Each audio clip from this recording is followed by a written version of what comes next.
Hello student, स्वागत है आप सभी का आज के इस सेशन में।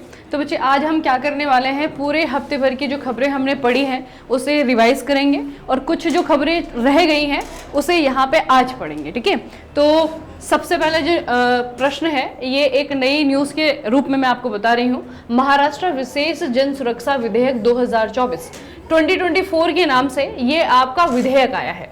अब जब किसी कानून के पीछे आप बिल देखते हैं, एक्ट देखते हैं, तो आपको फट से समझ जाना चाहिए कि बिल का मतलब क्या है कि अभी ये कानून नहीं बना है। ठीक है, अभी ये आपका विधानसभा या फिर लोकसभा या फिर राज्यसभा कहीं पे भी आपका अटका हुआ है। जब ये आपका पूरा कानून बन जाएगा तो इसे एक्ट कहा जाएगा। ठीक है, तो आपको पहला प्रश्न पूछा है कि ये जो आपका बिल है ये बिल किस चीज से रिलेटेड है। महाराष्ट्र विशेष जन सुरक्षा विधेयक 2024। इसे बच्चे याद रखना, ये बहुत इंपॉर्टेंट है और बहुत चर्चाओं में भी जो है इसके कारण महाराष्ट्र की सरकार रही है। देखना, यह है आपका वामपंथी उग्रवादी गतिविधियों की रोकथाम से related, prevention of left wing extremist activities.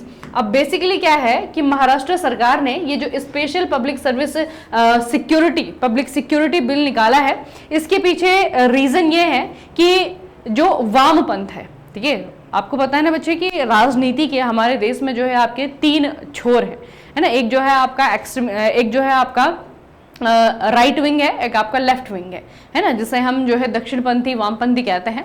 फिर एक जो है आपका सेंटर वाले होते हैं जो कि ना इधर ना इधर है ना, बीच में जो है आपका उनकी विचारधारा दोनों से मिल भी सकती है, दोनों से वो आपका मतलब दोनों से उनकी जो विचारधारा है वो इन्फ्लुएंस हो भी सकते हैं, नहीं भी हो सकती है, वो उनकी मर्जी है। ठीक है, तो बेसिकली हमारे देश में जो है राजनीति के दो छोर हैं और सिर्फ हमारे नहीं, दुनिया भर में जहां जहां पे आपको पॉलिटिकल पार्टीज देखने को मिलती है उसका रीजन यही होता है कि दोनों की विचारधाराएं अलग थी, इसीलिए जो है आपकी ये पार्टियां बनती हैं। ठीक है, तो ये बच्चे आपका जो वामपंथी उग्रवादी गतिविधि है, जो बहुत सारे एक्सट्रीमिस्ट, लेफ्ट विंग एक्सट्रीमिस्ट ऐसे हैं जो कि अलग अलग प्रकार की एक्टिविटी करते हैं। ठीक है, जिससे कि महाराष्ट्र सरकार का कहना यह है कि जिसके कारण इनके राज्य में अशांति जो है आपकी फैली हुई है। ठीक है, इसी का एक वो बताती हूँ मैं आपको। आप लोगों ने नक्सलवाद सुना होगा, आप लोगों ने जो है एक तो आतंकवाद होता है, एक आपका नक्सलवाद है या फिर आपका माओवाद है ना, जो कि छत्तीसगढ़ उड़ीसा वाले क्षेत्र में जो है आपने सुना होगा कि यहाँ पे जो है नक्सली रहते हैं, है ना। तो जो नक्सलवाद है या फिर माओवाद है वो भी बच्चे आपका इसी में आता है। वामपंथी उग्रवादी गतिविधियां ही जो है वो लोग करते हैं, जिसके कारण जो है सरकार जो है उनको एक तरीके से उनको सप्रेस करने में अलग अलग प्रोग्राम के माध्यम से, अलग अलग ऑपरेशन के माध्यम से जो है उनको सप्रेस करने में गवर्नमेंट लगी हुई है। ठीक है, तो वैसे यहाँ पे है कि महाराष्ट्र सरकार ने अपने स्टेट में ये जो वामपंथी उग्रवादी गतिविधियां होती हैं उनसे बचने के लिए क्या किया है, एक कानून, एक बिल जो है आपका वो अपनी विधानसभा में पास किया है। और इसका उद्देश्य ये है कि जब ऐसी एक्टिविटी कहीं पे होती है, किसी क्षेत्र में होती है, तो उसका पूरा का पूरा जो कंट्रोल है वो सरकार के पास में होना चाहिए, कि गवर्नमेंट को पूरा राइट होना चाहिए कि उसको जो है आपका खत्म किया जा सके। ठीक है, ऑब्वियस सी बात है कि अभी वो राइट नहीं होगा, इसीलिए आपका नया बिल लाया गया है। देखना बच्चे, through a voice vote which seeks to curb the unlawful activities of left wing extremists, जिन्हें LWE कहा जाता है, organizations and similar groups। ठीक है, तो इनके द्वारा जो भी ऐसी एक्टिविटी की जाती है उनको दबाने के लिए, उनके विरोध में कोई कार्यक्रम, कोई ऑपरेशन चलाने के लिए पूरी की पूरी जो राइट है वो जो है सरकार को होना चाहिए। ऐसा जो है इन्होंने बिल अपनी विधानसभा में लेकर के आए हैं। ठीक है, मतलब पास हुआ है।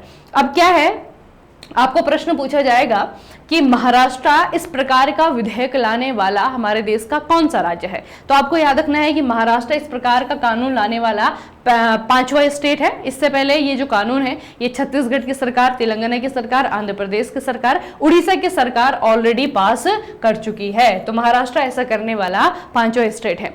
दूसरा जो है, आप महाराष्ट्र को अगर देखेंगे तो महाराष्ट्र एक बहुत बड़ा स्टेट है ना, इसका क्षेत्रफल जो है बहुत ज्यादा है। तो क्या पूरे के पूरे महाराष्ट्र में, पूरे के पूरे जो महाराष्ट्र के जिले हैं वहां पे आपको ये गतिविधियां देखने को मिलती है?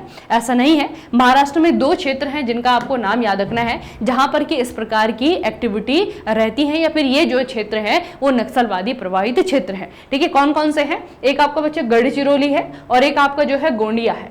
ठीक है, गढ़चिरौली और जो गोंडिया डिस्ट्रिक्ट है ये अभी भी ये जो आपका लेफ्ट विंग एक्सट्रीमिस्ट है इनकी गतिविधियों से प्रभावित क्षेत्र है। इन दोनों को याद रखना आपको पूछा जाएगा गढ़चिरौली कहाँ पे है, ये आपका महाराष्ट्र में है। गोंदिया डिस्ट्रिक्ट कहाँ पे है, ये भी आपका महाराष्ट्र में है।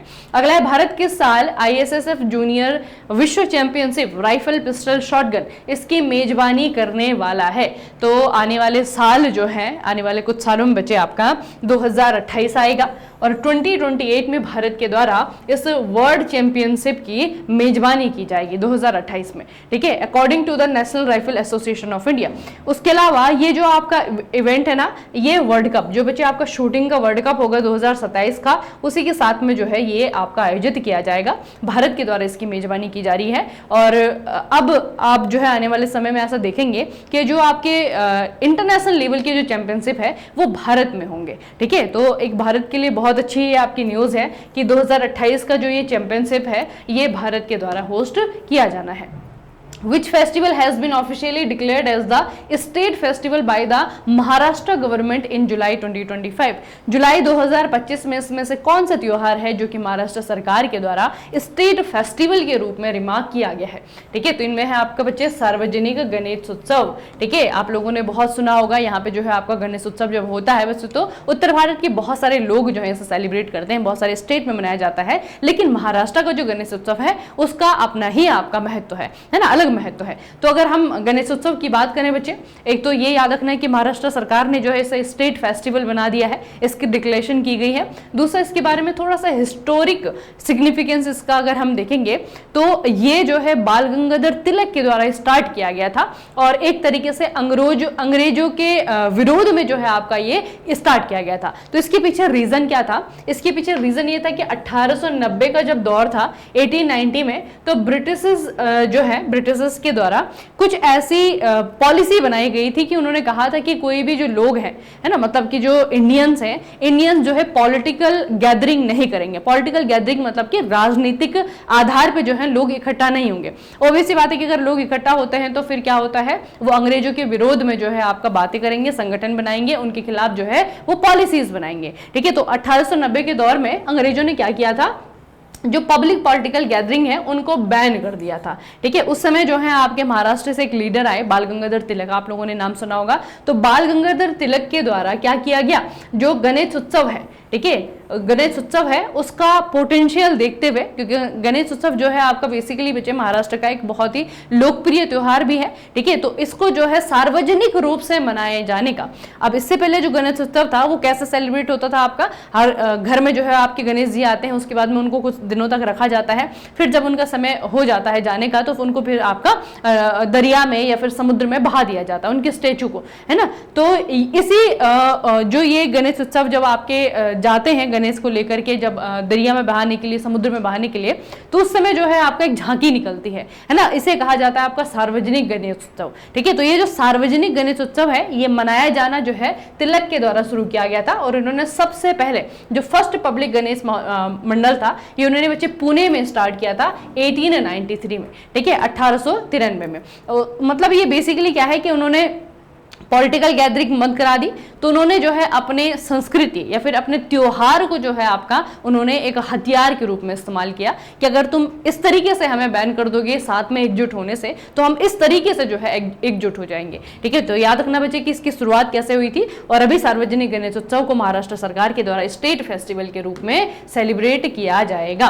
अच्छा, किस भारतीय राज्य ने मानव हाथी संघर्ष से निपटने के लिए गज मित्र योजना शुरू की है? गज मित्र योजना, गज यानी कि हाथी, ठीक है। तो हाथी के साथ में जो ह्यूमन इंटरेक्शन के कारण हाथी की कई बार जान जाती है, फिर इंसान की कई बार जान जाती है, उसको कम करने के लिए ये असम की सरकार के द्वारा डिसीजन लिया गया है कि असम के जो लोकल लोग हैं, अब जो फॉरेस्ट डिपार्टमेंट के लोग हैं वो तो ऑलरेडी ट्रेन होते हैं, लेकिन जो लोकल लोग हैं उनको भी जो है प्रशिक्षण दिया जाएगा, उनको भी जो है ट्रेनिंग दी जाएगी किस चीज की, हाथियों को किस तरीके से जो है टैकल करना है ना, मारने की नहीं, हाथियों को किस तरीके से टैकल करना है, उनके प्रॉब्लम्स को किस तरीके से जो है उसका निपटान करना है, इस चीज में स्किल किया जाएगा लोगों को, ठीक है, जो आम लोग हैं।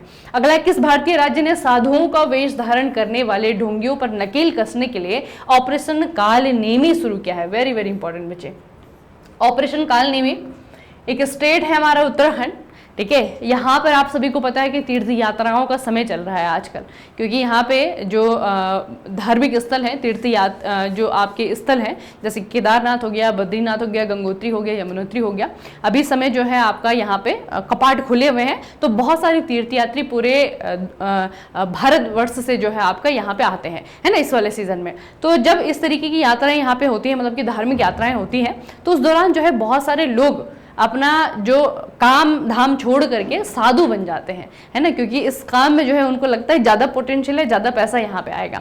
तो इस तरीके के जो साधु हैं, यानी कि जो ढोंगी साधु हैं, उन पे नकेल कसने के लिए ऑपरेशन कालनेमी शुरू किया गया है। किसके द्वारा? उत्तराखंड सरकार के द्वारा। ठीक है, ये बच्चे याद रखना, उत्तराखंड सरकार ने ये किया है। देखना यहाँ पे लिखा है, police conducted a campaign and arrested fake babas in Haridwar on a Saturday. Operation Kalnemi was started on the instruction of Uttarakhand CM Pushkar Singh Dhami. ठीक है, अभी बताया गया है कि लगभग 300 से ज्यादा जो बाबा हैं उनको पकड़ा है हरिद्वार में। ठीक है, तो ये जो आपके ढोंगी बाबा हैं उनको जो है आपका इस तरीके से इस ऑपरेशन के अंडर में जब्त किया गया है। अच्छा, राजस्व खुफिया निदेशालय डीआरआई के ऑपरेशन फायर ट्रेल का क्या मुख्य उद्देश्य है? ये तो हमने पूरी डिटेल में न्यूज पढ़ी थी, बताइए क्या है इसका उद्देश्य। पहले तो ऑपरेशन का नाम याद रखेंगे, ऑपरेशन फायर ट्रेल नाम है इसका। राजस्व खुफिया निदेशालय डीआरआई के द्वारा से लॉन्च किया गया है और इसके पीछे जो उद्देश्य है, एम है, वो ये है कि भारत में प्रतिबंधित चीनी पटाखों की तस्करी को रोकना। ठीक है, चाइना के जो पटाखे हैं जो कि भारत में बैन है, अगर वो भारत में लाए जा रहे हैं इलीगल रूट से, इलीगल तरीके से, तो उनको जो है बीच में ही जो है धर दबोचना और उनको जो है भारत में आने से रोक देना। इसे जो है आपका कंडक्ट किया गया सक्सेसफुली, जो है डीआरआई ने से कंडक्ट किया है और ये है आपका ऑपरेशन फायर ट्रायल। अगला बच्चे, व्यक्तिगत श्रेणी में 2025 संयुक्त राष्ट्र जनसंख्या पुरस्कार किसे प्रदान किया गया है? सबसे पहले जो इंटरनेशनल पॉपुलेशन डे मनाया जाता है वो आता है आपका 11 जुलाई को, 11 जुलाई को मनाया जाता है। तो इसी अवसर पर जो है यूनाइटेड नेशन ने एक पुरस्कार दिया है और इस पुरस्कार के विजेता जो है इस बार भारत की महिला है। इनका नाम हमें याद रखना है, इनका नाम है वर्षा देशपांडे। ठीक है, वर्षा देशपांडे इनका नाम है और इनको जो है जो लैंगिक समानता है उस क्षेत्र में काम करने के लिए पुरस्कार दिया गया है, संयुक्त राष्ट्र जनसंख्या पुरस्कार 2025। हाल ही में किस पुलिस स्टेशन को उसकी गुणवत्ता, क्वालिटी प्रबंधन प्रणाली के लिए ISO 9001 2015 प्रमाणन प्राप्त हुआ है? अब बेसिकली बच्चे इसे याद रखना, ये एक प्रकार का सर्टिफिकेट है। ठीक है, और किसी पुलिस स्टेशन को अगर ये प्रमाण पत्र दिया गया है, इसका मतलब क्या है कि ये पुलिस स्टेशन अपने मैनेजमेंट की क्वालिटी को बरकरार रख रहा है। ठीक है, क्वालिटी वाला मैनेजमेंट का जो है आपका यहाँ पे इस्तेमाल हो रहा है, इसीलिए बच्चे ये आपका जो पुलिस स्टेशन है इसको ये पुरस्कार तो नहीं कहेंगे, एक सर्टिफिकेट जो है आपका दिया गया है। और ये केरला का पुलिस स्टेशन है, इसका नाम है अर्थनकल। ठीक है, अर्थनकल पुलिस स्टेशन है, केरला में है और ये प्रमाण पत्र पाने वाला ये भारत का पहला पुलिस स्टेशन है। ठीक है, तो बेसिकली सर्टिफिकेट इसलिए दिया गया है क्योंकि यहाँ पे क्वालिटी मैनेजमेंट बहुत बेहतरीन है। ठीक है, जिसके लिए इनको ये सर्टिफिकेट दिया गया है। रेलवे सुरक्षा बल यानी कि आरपीएफ की पहली महिला महानिदेशक चुन लिया गया है, इनका नाम है सोनाली मिश्रा। ठीक है, पहली बार बच्चे किसी महिला को चुना है, नाम बहुत इंपॉर्टेंट है, एग्जाम में जरूर आएगा, याद रखना, सोनाली मिश्रा। पंजाब के किस जिले में उच्च मातृ मृत्यु दर से निपटने के लिए प्रोजेक्ट जन्म शक्ति शुरू किया गया है? अब उच्च मातृ मृत्यु दर क्या मतलब, इसका क्या मतलब होता है? जब बच्चे महिलाएं शिशु को जन्म देती हैं, ठीक है, तो जो लेबर पेन होता है, लेबर पेन की वजह से बहुत सारे महिलाएं या फिर कुछ ना कुछ जो है आपकी इरेगुलरिटीज आती हैं, जिसकी वजह से महिलाएं या फिर जो माता है ना, बच्चे का जन्म हो जाता है, उस दौरान जो है माताओं की मृत्यु हो जाती है। तो इस प्रकार की जो डेथ है ये पंजाब की इस स्टेट में बहुत ज़्यादा हुई है और जिसको रोकने के लिए पंजाब की सरकार ने ये आपका नया अभियान शुरू किया है। तो ये जो आपका जगह है बच्चे, ये है फिरोजपुर। ठीक है, कहाँ पे से किया गया है? फिरोजपुर जिले में उच्च मातृ मृत्यु दर को कर्ब करने के लिए, उसे कम करने के लिए आपका किया गया है प्रोजेक्ट जन्म शक्ति, नाम याद रखना है इसका, प्रोजेक्ट जन्म शक्ति नाम है और पंजाब की सरकार के द्वारा इसे जो है फिरोजपुर में किया गया है। ठीक है, मैटरनल हेल्थ को सुधारने के लिए। 2024-25 सीजन में भारत में प्रसंस्कृत आलू का शीर्ष उत्पादक राज्य कौन है? आलू तो पता है सभी को, आलू को अगर प्रोसेस्ड हमने कर लिया, आलू के चिप्स बना दिए, उसका जो है और क्या बनता है, जो आपके फ्राइज बनते हैं, है ना, बहुत सारी चीजें बनती हैं। तो आलू को जो है प्रोसेस करके कुछ नए प्रोडक्ट हमने बना दिए। इस मामले में इस साल 2024-25 का जो सीजन रहा, इस मामले में पहले नंबर पे रहा आपका गुजरात। कौन सा रहा? गुजरात रहा बच्चे। दुनिया के सबसे बुजुर्ग मैराथन धावक फौजा सिंह, जिनका हाल ही में निधन हो गया है, इनकी जीवनी का शीर्षक क्या है? बहुत इंपॉर्टेंट है बच्चे। सबसे पहले तो ये याद रखना कि जो आपके मैराथन धावक हैं फौजा सिंह, ठीक है, आपको पूछा जाएगा ये किस चीज के लिए फेमस है, ठीक है, तो ये जो है आपके मैराथन धावक हैं, ठीक है। फिर जो है इनकी जो जीवनी है वो आपको पूछी जाएगी कि इनके ऊपर किस नाम से जो है आपकी जीवनी लिखी गई है, तो यह है आपका टर्बन टॉर्नेडो, ठीक है।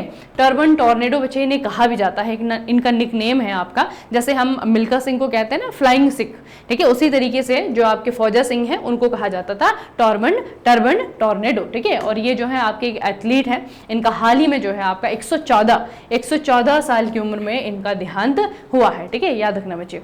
इनका नाम है टर्बन टॉर्नेडो।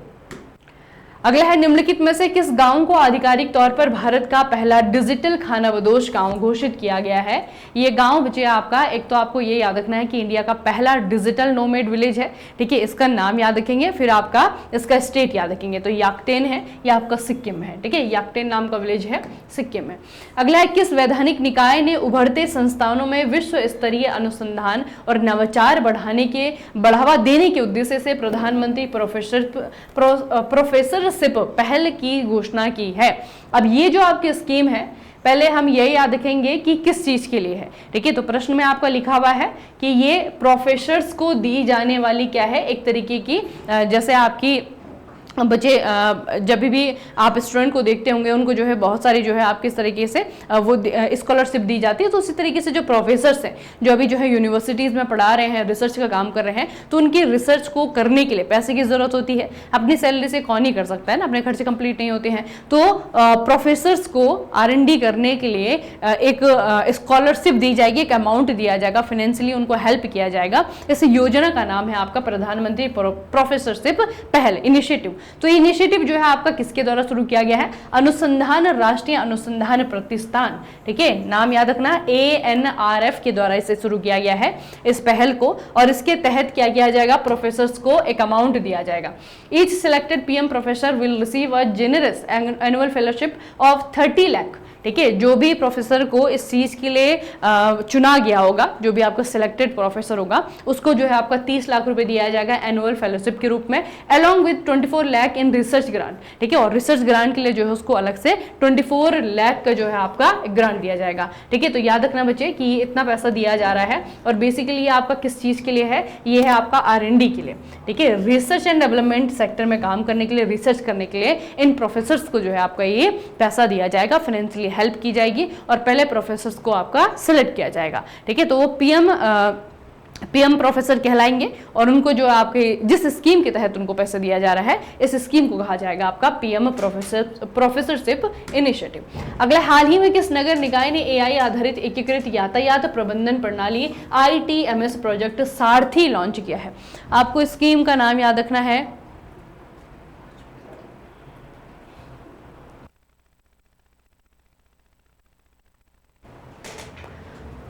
नगर निकाय ने, अब ये नगर निकाय है, सारे के सारे ऑप्शंस में आपको दिख रहे हैं, सारे के सारे नगर निकाय हैं, ठीक है, तो इनमें से कौन सा नगर निकाय है जिन्होंने की AI आधारित आर्टिफिशियल इंटेलिजेंस से चलने वाला एक ऐसा सिस्टम बनाया है जो कि यहाँ पर ट्रैफिक सिग्नल पे क्या करेगा? ट्रैफिक को मैनेज करेगा, ठीक है। तो ये बच्चे आपका है ग्रेटर विशाखापट्टनम, ग्रेटर विशाखापट्टनम का नगर निगम है, और इनके द्वारा आर्टिफिशियल इंटेलिजेंस से चलने वाला यातायात प्रबंधन प्रणाली विकसित किया गया है। ये इन्होंने सारथी नाम से इसे लॉन्च किया है, ठीक है, प्रोजेक्ट सारथी याद रखना। ये आपका कौन सा है? ये है आपका GVMC यानी कि ग्रेटर विशाखापट्टनम, ठीक है, पूछा जाएगा कौन सी जगह, तो विशाखापट्टनम में इसे लॉन्च किया गया है। अगला है आपका विंबलडन 2025 पुरुष एकल का खिताब किसने जीत लिया है? ये इटली के पहले खिलाड़ी बन गए हैं, ठीक है, यानिक सिनर इटली के पहली खिलाड़ी हैं जिन्होंने कि विंबलडन जीत लिया है। विंबलडन जो है आपका तीसरा ग्रैंड स्लैम है टेनिस में खेला जाने वाला, ठीक है। अच्छा, बहुत इंपॉर्टेंट न्यूज है, सुन तो ली होगी अभी तक आप लोगों ने। जुलाई 2025 में भारत का नवीनतम यूनेस्को विश्व धरोहर स्थल किसे घोषित किया गया है? भारत की तरफ से 44 नंबर पे 44वें नंबर का ये स्थल बन गया है जिसको कि यूनेस्को की लिस्ट में लिस्ट किया गया है, ठीक है। नाम क्या है? मराठा सैन्य परिदृश्य, ठीक है, मराठा मिलिट्री लैंडस्केप्स, और बेसिकली इसके अंदर में क्या आता है? तो इन लैंडस्केप्स के अंदर में आते हैं फोर्ट, ठीक है। टोटल कितने, टोटल 12 फोर्ट है, 12 फोर्ट है जो कि मराठा साम्राज्य के दौरान अलग अलग राजाओं के द्वारा इनको बनाया गया है, अपनी सिक्योरिटी के लिए, अपनी सेना को सशक्त करने के लिए बनाया गया है। और इनमें से 11 फोर्ट जो है वो महाराष्ट्र में है और एक फोर्ट जो है आपका तमिलनाडु में है। ठीक है, एक फोर्ट आपका कहाँ पे है, तमिलनाडु में। यहाँ पे देखने बच्चे 12 parts of this nomination arts, सालेर फोर्ट है, शिवनेरी फोर्ट है, लोहगाड़ है, खांडेरी फोर्ट है, रायगढ़ है, राजगढ़ है, प्रतापगढ़ है, स्वर्ण दुर्ग है, पन्हला फोर्ट है, विजय दुर्ग है, सिंधु दुर्ग है। ये सारे के सारे महाराष्ट्र में है। और एक जो है आपका तमिलनाडु में है, वो है आपका गिंगी किला, गिंगी फोर्ट। ठीक है, नाम याद रखेंगे इनका नाम याद रखना बच्चे, कोई सभी जो है आपको पूछा जा सकता है कि किला आपका कहाँ पे है।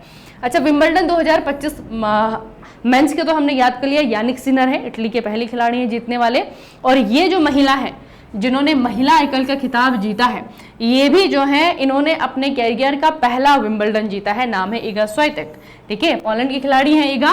ठीक है, तो इगा ने जो है आपका अपने कैरियर का ये पहला, इगा स्वाइटेक ने ये अपने कैरियर का पहला खिताब जीत लिया है। इन्होंने अमांदा को हराया, यूएसए की है ये, और 6-0 से इन्होंने 2 लगातार सेट जीते और ये जो फाइनल इन्होंने अपने नाम पे किया है। ठीक है, नाम याद रखना बच्चे, इगा स्वाइटेक पोलैंड की खिलाड़ी हैं, इनके लाइफ का, इनके कैरियर का पहला विंबलडन है। अच्छा, हाल ही में लद्दाख के नए उपराज्यपाल के रूप में किसे नियुक्त किया गया है? लद्दाख के नए उपराज्यपाल बने हैं। उपराज्यपाल क्यों बने हैं लद्दाख के? क्योंकि लद्दाख क्या है, लद्दाख जो है आपका यूनियन टेरिटरी है, तो यहाँ पे राज्यपाल नहीं होते हैं, यहाँ पे होते हैं उपराज्यपाल। ठीक है, तो यहाँ पे बने हैं आपके कविंदर गुप्ता, नाम याद रखेंगे, कविंदर गुप्ता जो है आपके लद्दाख के नए उपराज्यपाल के रूप में चुने गए हैं, कविंदर गुप्ता। LIC के नए CEO और MD के रूप में किसे चुना गया है? LIC के नए CEO और MD के रूप में चुना गया है R दोराईस्वामी। ठीक है, R दोराईस्वामी को जो है आपका LIC का स्वामी चुना गया है, LIC का CEO चुना गया है, LIC का MD चुना गया है। ठीक है, चलिए एक और लद्दाख से आपकी क्वेश्चन है। भारतीय सेना ने हाल ही में लद्दाख में किस स्वदेशी वायु रक्षा प्रणाली का सफल परीक्षण किया है? सबसे पहले किसने किया है? इंडियन आर्मी, भारतीय सेना ने किया है। नाम क्या है? आकाश प्राइम। ये आकाश सीरीज हमारे पास पहली बार आई है क्या? नहीं, पहले भी थी। अभी जो ऑपरेशन सिंदूर हुआ है, जिसको कि इंडियन आर्मी, इंडियन एयरफोर्स सभी ने मिलकर के कंडक्ट किया था, उसमें जो है आपका आकाश का इस्तेमाल किया गया है ना। आकाश क्या है? मिसाइल से। ठीक है, तो ये जो बच्चे आकाश मिसाइल से, इसका ही एक अपग्रेडेड वर्जन लॉन्च किया गया, इसको जो है इसका टेस्ट किया गया और टेस्ट किया गया लद्दाख में और वो सक्सेसफुल रहा। ठीक है, तो थोड़ा सा इसके बारे में हम देखते हैं। At 15,000 feet in Ladakh, the army achieved a significant milestone with Akash surface to air missile.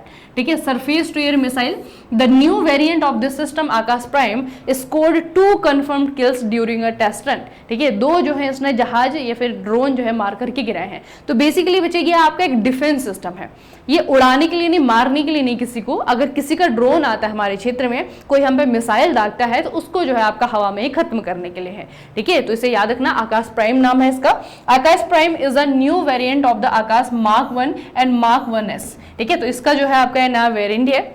और ये जो बच्चे आपके आकाश मार्क 1 है, आकाश मार्क 1S है ना, इसका इस्तेमाल किया गया था आपका ऑपरेशन सिंदूर में। ठीक है, तो इन दोनों का ही एक नया वर्जन है, इन दोनों का ही एक नया वेरिएंट है, इसका नाम है आकाश प्राइम। ठीक है, सक्सेसफुली से जो है आपका टेस्ट किया गया है। सरफेस टू एयर मिसाइल है, याद रखना, आपको सिंपल शब्दों में पूछा जाएगा किस प्रकार की मिसाइल है। ये आपका सरफेस टू एयर मिसाइल है। ये चलेगा? नहीं चलने वाला है। चलिए, एक छोटा सा वीडियो था, PIB ने अपने ऑफिशियल उस पर डाला था ये। ठीक है, तो बेसिकली बच्चे यहाँ पे टेस्ट किया गया, लद्दाख है नहीं है। ठीक है, लद्दाख में टेस्ट किया गया है और ये आकाश ने सक्सेसफुली जो है अपना काम किया, जिसके लिए उसे बनाया है। अगला है बच्चे हरिकृष्णन ए रा। इन्होंने, ये जो है भारत के कौन से नंबर के ग्रैंड मास्टर बन गए हैं? पहले इस तरीके के प्रश्न में हमें क्या करना होता है, हमें ऐसा नहीं कि खिलाड़ी का नाम याद रखना है, सॉरी, हमें ये रैंक तो याद नहीं रखनी है, 87 नंबर के ग्रैंड मास्टर है, लेकिन हमें खिलाड़ी का नाम याद रखना है, ठीक है। इनका नाम है हरिकृष्णन एरान, ठीक है, और ये जो है भारत के नए ग्रैंड मास्टर बन गए हैं, ठीक है। नाम याद रखना है इनका हरिकृष्णन। आपको पूछा जाएगा कौन से खेल से रिलेटेड है, इनका खेल है चेस, शतरंज। सितंबर 2025 में भारत अपना पहला वैश्विक पांडुलिपि विरासत सम्मेलन कहां पर आयोजित करने वाला है? पांडुलिपि विरासत सम्मेलन, इसकी खासियत यह है कि पहली बार होने जा रहा है, ठीक है, भारत में हो रहा है, पहली बार हो रहा है। कहां पे? नई दिल्ली में। नई दिल्ली में इसका आयोजन करने जा रहा है इंडिया। अगला है बच्चे आपका, किस राज्य ने आधिकारिक तौर पर 2025 में सार्वजनिक गणेशोत्सव को यहाँ का राज्य उत्सव घोषित किया है? ये है आपका महाराष्ट्र, ठीक है, महाराष्ट्र सरकार ने किया है गणेश उत्सव को स्टेट फेस्टिवल। अगला जो न्यूज़ है यूनेस्को से ही रिलेटेड है। यूनेस्को की जो विश्व धरोहर सूची की सूची है, इसमें बच्चे एक तो हमने मलाठा मिलिट्री फोर्ट के बारे में पढ़ा, जो कि भारत की तरफ से आपको याद रखना है, ठीक है। और दूसरा जो है आपको क्या याद रखना है, ये जो देश के 3 खमेर रूज स्थल, ठीक है, ये जो खमेर रूज स्थल है, इसको भी आपका यूनेस्को वर्ल्ड हेरिटेज लिस्ट में आपका शामिल किया गया है। और ये कौन से देश में है? तो ये बच्चे आपके कंबोडिया में है, ठीक है, याद रखना, ये आपका पूछा जाएगा कौन से देश में है। तो बेसिकली थोड़ा सा कॉन्ट्रोवर्शियल रहा था जब इसे यहाँ पे आपका लिस्ट किया गया, ये इसलिए कि आपका मतलब इसकी हिस्ट्री में, कंबोडिया की हिस्ट्री में इसका बच्चे नेगेटिव इम्पैक्ट है ना, नेगेटिव पिक्चर में जो है इनको इस जगह को देखा जाता है। यहाँ पे जो है आपका नरसंहार हुआ था, बहुत सारे लोगों को जो है यहाँ पे मारा गया था, ठीक है। तो इस क्षेत्र को जो है आपका यूनेस्को ने अपनी हेरिटेज लिस्ट में जो है आपका सेलेक्ट किया है कंबोडिया से, ठीक है। इसके बारे में मैंने आपको बताया भी था, याद रखना है आपको कंबोडिया। व्यापार सुविधा सम्मेलन 2025, व्यापार सुविधा सम्मेलन 2025, इसका उद्घाटन राज्य मंत्री पंकज चौधरी ने किया है। कहां पर किया गया है? नई दिल्ली में किया गया है। व्यापार सुविधा सम्मेलन 2025, व्यापार सुविधा सम्मेलन 2025 कहां पे? नई दिल्ली में। अगला बच्चे, जुलाई 2025 में राष्ट्रीय चिकित्सा आयोग के नए अध्यक्ष के रूप में किसे चुना गया है? यहाँ पे आपको याद रखना है डॉक्टर अभिजात सेठ इनका नाम है। राष्ट्रीय चिकित्सा आयोग के हेड के रूप में इनको चुना गया है। किस देश ने बहुराष्ट्रीय सैन्य अभ्यास तलिस्मन सेबर नाम याद रखना है इसका, इसकी मेजबानी की है और भारत के द्वारा जो है पहली बार आपका यहाँ पे पार्टिसिपेट किया गया है? तो जापान है, संयुक्त राज्य अमेरिका है, जर्मनी है, या फिर कौन से कंट्री के द्वारा आपका ये आयोजित किया जा रहा है? ये है बच्चे आपका ये है आपका ऑस्ट्रेलिया, ठीक है। ऑस्ट्रेलिया के द्वारा ये एक्सरसाइज तलिस्मन सेबर 2025 की मेजबानी की जा रही है, जिसमें पहली बार जो है आपका भारत के द्वारा हिस्सा लिया गया है। विश्व युवा कौशल दिवस प्रतिवर्ष किस तिथि को मनाया जाता है? यह आपका world youth skills day, world youth skills day जो है आपका ये मनाया जाता है जुलाई 15 तारीख को, ठीक है। यूनाइटेड नेशन का बच्चे आपका एक डे है, ठीक है। और यूनाइटेड नेशन ने सबसे पहले जो है आपका यूनाइटेड नेशन जनरल असेंबली में 2014 में इसका प्रस्ताव पारित किया गया था और पहली बार आपका ये 2015 में मनाया गया था, ठीक है। तो 2015 में आपका इसे फर्स्ट सेलिब्रेट किया गया था और अभी जो है आपका याद रखना है कि जो विश्व युवा कौशल दिवस है ये जुलाई 15 को मनाया जाता है। अच्छा, देश का पहला एक्वाटेक पार्क किस भारतीय राज्य में खोला गया है? पहला एक्वाटेक पार्क ये है बच्चे आपका असम में, ठीक है। एक्वाटेक पार्क असम में है, सोनपुर में। अगला है, जुलाई 2025 में गिफ्ट सिटी के नए सीईओ और एमडी के रूप में किसे नियुक्त किया गया है? इनका क्या नाम है? संजय कौल, ठीक है। संजय कौल को गिफ्ट सिटी के नए सीईओ और एमडी के रूप में चुना गया है। क्यूएस सिटीज रैंकिंग 2026 में किस भारतीय शहर को दुनिया का सबसे किफ़ायती छात्र शहर चुना गया है? किफ़ायती छात्र का मतलब क्या है कि छात्रों की जो नीड है उसे जो है कम दामों पे ये कंप्लीट करता है शहर, ठीक है। तो इस तरीके के शहरों में अगर आप देखेंगे तो पूरे विश्व भर में दिल्ली जो है पहले नंबर पे है, ठीक है, छात्रों के लिए सबसे किफ़ायती शहर। मांडवी नदी पर रोरो फेरी सर्विस किस भारतीय राज्य में शुरू की गई है? ये है आपका गोवा में, ठीक है। रोरो फेरी सर्विस जो है आपका गोवा में मांडवी नदी के ऊपर, ठीक है। अगला बच्चे, भारत किस कॉरिडोर पर जापान की E5 शिनकानसेन बुलेट ट्रेन का परीक्षण करेगा? इसे थोड़ा सा याद रखेंगे, ये जो है आपकी नई न्यूज़ आई है, इसमें 2-3 चीज़ें बच्चे हमें याद रखनी है। सबसे पहले तो India is expected to use Japan E5 Shinkansen bullet trains for trial on the Mumbai Ahmedabad high speed rail corridor. ठीक है, तो जो ये वाला जो आपका है E5 वाला, ठीक है, E5 शिनकानसेन बुलेट ट्रेन, इसका परीक्षण जो है भारत की तरफ से किया जाएगा। कौन से वाले रूट पे? मुंबई से अहमदाबाद वाले पे। ठीक है, मुंबई से अहमदाबाद वाले रूट पे जो है इसका ट्रायल किया जाएगा। ठीक है, और जो E10 वेरिएंट है फॉर कमर्शियल ऑपरेशन अराउंड 2030, जो आपका E10 वेरिएंट है, इसको भी जो है कमर्शियल ऑपरेशंस के लिए 2030 तक जो है अपना लिया जाएगा। ऑफिशियल टोल्ड ET, ये मतलब इकोनॉमिक्स जो टाइम है उन्होंने बताया है, the E10 trains will debut simultaneously in India and Japan. The 508 kilometre corridor built with Japanese Shinkansen technology is on track for commercial launch in 2027 with the first prototype expected by the 2026। ठीक है, तो ये पूरी timeline है। 2026 में पहला prototype आएगा, 2027 में कंफर्म्ड इस ट्रैक पे आपको जो है बुलेट ट्रेन देखने को मिलेगी, और फिर 2030 तक दोनों के द्वारा जो अभी आपका मतलब दोनों ही कंट्रीज में आपकी जो बन रही है E10 भी जो है आपको देखने को मिलेगी 2030 तक। ठीक है, तो इसका बच्चे याद रखना, 2026 में पहला प्रोटोटाइप मिल जाएगा, 2027 में कंफर्म्ड कॉमर्शियल इस्तेमाल के लिए स्ट्राइक पे आपको बुलेट ट्रेन देखने को मिल जाएगी। ठीक है, मुंबई से अहमदाबाद। अगला है भूमि पंजीकरण सुधार के लिए माई डीड NGDRS पायलट परियोजना किस भारतीय राज्य में शुरू हुई है? अब आपको पता है कि डिजिटलाइजेशन का जमाना है। पहले के समय में जितने भी गवर्नमेंट काम में आपकी फाइल्स का इस्तेमाल होता था डेटा को संरक्षित करने के लिए, है ना, देखा है ना, पूरी सरकारी ऑफिस में जाएंगे किसी तो पूरी अलमीरा की अलमीरा, पूरे कमरे में जो है आपका रिकॉर्ड ही रिकॉर्ड रहते हैं, फाइल्स ही फाइल्स रहते हैं। तो उन सारी फाइल्स को जो है आपका अगर हम कंप्यूटर के अंदर डाल दें, एक तो कमरा बच जाएगा, वहाँ की जगह जो है खाली हो जाएगी, है ना, दूसरा जो है वो ज़्यादा सेफ रहेगा। फाइल्स को तो चूहा खा जाता है, उसको संभालना थोड़ा सा ज़्यादा प्रॉब्लमेटिक है, लेकिन डिजिटल अगर डेटा रहेगा तो उसको हम एक तरीके से लॉन्ग टर्म तक सिक्योर करके रख सकते हैं। ठीक है, तो यहाँ पे बच्चे आप लोगों को देखने को मिलेगा, सिर्फ हम इसी स्टेट की बात नहीं कर रहे हैं, चाहे सेंट्रल गवर्नमेंट है चाहे किसी भी राज्य की सरकार है, वो इस तरीके के डेटा को लगातार जो है डिजिटलाइज कर रही है ना। तो ये स्टेट ने भी ऐसा ही किया है कि जो भी बच्चे लैंड से रिलेटेड जो भी उसके कागजात हैं, जो भी उससे रिलेटेड जो डॉक्यूमेंट्स है, उसको जो है आपका डिजिटलाइज किया जा रहा है। ठीक है, और ये आपका हिमाचल प्रदेश सरकार के द्वारा एक स्टार्ट किया गया है, पायलट परियोजना है। माई डीड NGDRS पायलट परियोजना है, ये आपका हिमाचल प्रदेश सरकार के द्वारा शुरू की गई है। ठीक है, भूमि पंजीकरण सुधार के लिए देखना, Himachal Pradesh government under the leadership of chief minister Thakur Sukhvinder Singh Sukhu, इनका नाम याद रखना,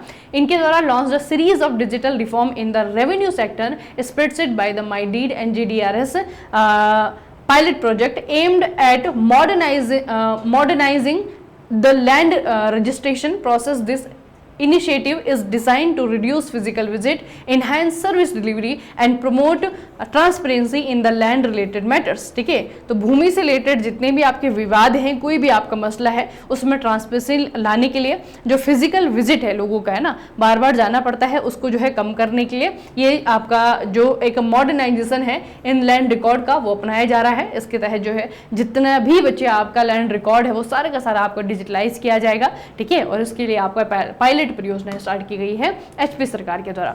अपने आध्यात्मिक महत्व और सांस्कृतिक एकता के लिए प्रसिद्ध बेहदन खलम महोत्सव किस राज्य में मनाया जाता है? ये आपका कहाँ पे मनाया जाता है? मेघालय में। ठीक है, याद रखना बच्चे, मेघालय में मनाया जाता है। यहाँ पे जो जयंतिया ट्राइब है ना, जयंतिया ट्राइब, मेघालय जयंतिया ट्राइब में ही आपका एक कम्युनिटी है जिन्हें हम कहते हैं पनार्स।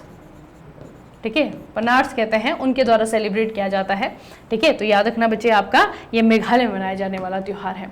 अगला 8 सितंबर 2025 में हिंदुस्तान कोका कोला बेवरेजेस के नए CEO के रूप में किसे अपॉइंट किया गया है? इनका नाम है हेमंत रूपानी। ठीक है, हेमंत रूपानी को जो है आपका यहाँ पे हेड के रूप में अपॉइंट किया गया है। भारतीय सेना ने प्रचंड शक्ति सैन्य अभ्यास किस शहर में किया है?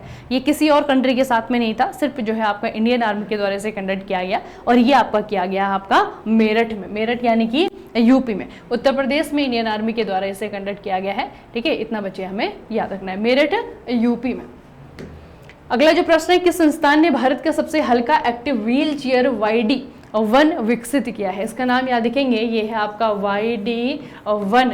क्या है ये आपका अभी तक का भारत में सबसे हल्का क्या है, एक्टिव व्हील चेयर है। ठीक है, एक्टिव व्हील चेयर है, जैसे हम कहते हैं रिमोट कंट्रोलिंग है ना, वैसा जो है आपका व्हील चेयर बनाया है, IIT मद्रास के द्वारा बनाया गया है। और इससे क्या होगा कि मोबिलिटी में आसानी हो जाएगी, है ना। जो भी बच्चे आपके दिव्यांग हैं, मतलब व्हील चेयर का इस्तेमाल करते हैं, उनके लिए इसका अगर वेट देखेंगे तो सिर्फ 8.5 kg।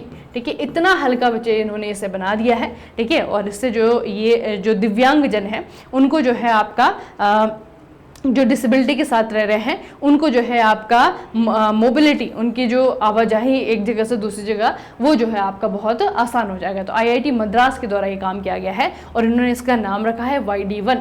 ठीक है, YD1 8.5 kg जो है इसका वेट है। जनजातीय आबादी के लिए स्वास्थ्य सर्विस की पहुंच बढ़ाने हेतु तो जनजातीय जीनोम अनुक्रमण परियोजना शुरू करने वाला पहला भारतीय राज्य कौन सा है? यह है आपका गुजरात। ठीक है, आपको याद रखना, जनजाति गुजराती। ठीक है, जनजाति गुजराती, आपको इस तरीके से इसे याद करना है। और बेसिकली जनजाति, यहाँ पे जितनी भी आपके ट्राइब्स हैं उनकी हेल्थ को, है ना, जो जेनेटिक बीमारियाँ होती हैं, जेनेटिक डिसऑर्डर होती हैं, उसको जो है आपका पहचान करने के लिए, और अगर किसी इस तरीके का जीन है तो उसको जो है आपका पहले ही पहचान किया जाएगा, है ना, और उनको जो है उस बीमारी से बचाया जाएगा। तो इसके लिए जो है आपका यहाँ पे जीनोम सीक्वेंसिंग प्रोजेक्ट जो है लॉन्च किया गया है। पहली बार किसी स्टेट ने अपनी यहाँ के जनजातियों के लिए इस तरीके का प्रोजेक्ट लॉन्च किया है बच्चे। ठीक है, याद रखना। चलिए, तो आज के सेशन में जो है हमने पिछले हफ्ते की जो खबरें थी उनको रिवाइज किया। कुछ नए क्वेश्चन जो है आपको मिले होंगे, उनको आपको याद रखना है। ठीक है, और इस तरीके से बच्चे पूरी डिटेलिंग के साथ में इनको आप याद रखेंगे। उसके अलावा अभी आपके सामने जो है दो बड़े 2025 में 2025 में दो बहुत बड़े मेजर एम है आपके सामने, बड़े एग्जाम है। आपका SSC JEE है, एक आपका RRB JEE है। तो SSC के लिए मैं आपको बता दूं बच्चे कि सिविल पे जो मेकिडिजी सिविल है आपके लिए, यहाँ पे CBT1 CBT2 के लिए, दोनों के लिए टेक्निकल नॉन टेक्निकल पूरी तरीके से जो है आपका कंप्लीट कोर्स है। एक बार आप जाएँ, मेकिडिजी सिविल मोबाइल एप्लीकेशन है, वहाँ पे जाएँ, वहाँ पे देखेंगे क्या क्या चीज़ें जो है आपको मिल रही हैं। दूसरा आपका मेकिडिजी मैकेनिकल है, वहाँ पे जो है आपका technical non technical recorded batch है। ठीक है, पूरी तरीके से SSC JEE 2025 के लिए आपको डेडिकेटेड है। और मैकेनिकल के बच्चों के लिए जो भी बाकी एग्जाम्स की तैयारी भी एक साथ ही कर रहे हैं, SSC की, RRB की, किसी स्टेट की, है ना, किसी PSU की, तो सारा का सारा जो है आपको यहाँ पे वन सॉल्यूशन के रूप में मिलता है। ठीक है, इसे जरूर देखें।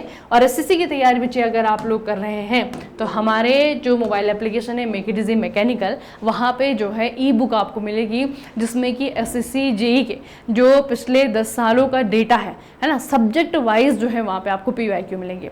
हिस्ट्री के अलग होंगे, नॉन टेक्निकल में GK के। ठीक है, GK के जो है सब्जेक्ट वाइज क्वेश्चन वहाँ पे मिलेंगे। बहुत ज़्यादा बेनिफिशियल है, आपको खुद जो है पढ़ते पढ़ते देखने को मिलेगा कि कितना ज़्यादा रिपीटेशन हुआ है क्वेश्चंस में, है ना। एक ही तरीके के नेचर के क्वेश्चन है, बस कुछ ही टॉपिक हैं जिन पे हमें फोकस करना है, जहाँ से आपका क्वेश्चन बनता ही बनता है ना। वो अलग बात है कि पहले आसान बनता था, अभी जो है टफ बनता है, लेकिन टॉपिक आपका चेंज नहीं होता है, सेम जो है आपका टॉपिक रहता है, बस उसमें जो लेवल है वो आपको ऊपर और नीचे जाता है। ठीक है, तो बहुत हेल्पफुल बच्चे वो होगी आपकी मेकिडिजी मैकेनिकल मोबाइल एप्लीकेशन है, वहाँ पे जाकर के जो है वो PYQ वाली बुक जो है एक बार जरूर देखना। ठीक है, GK के लिए।